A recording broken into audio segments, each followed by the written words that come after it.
Buongiorno, ben ritrovati con l'informazione delle 13 di Telefriuli.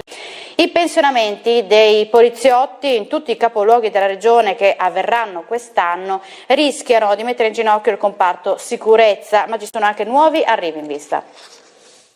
10 persone hanno lasciato per limiti d'età la Polizia di Stato nella questura di Pordenone.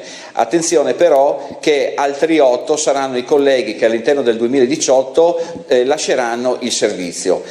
Una voce dei corridoi del Ministero dà per scontato almeno l'arrivo di altre 10 persone. Questo insomma a garantire la sicurezza di cui la città di Pordenone ha bisogno, soprattutto in questo momento. Che tipo di uomini saranno quelli in arrivo e quando li vedremo a Pordenone?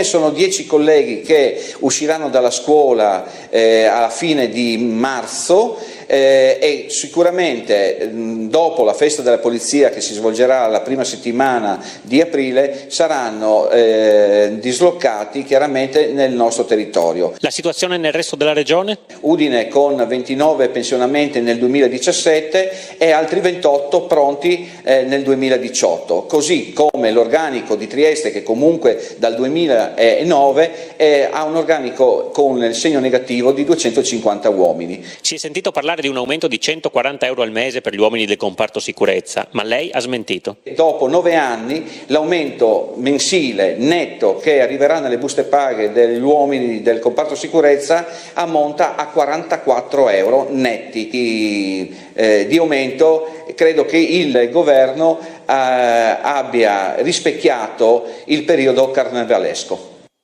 Ed ora ci spostiamo a Grado, polemiche sotto il campanile.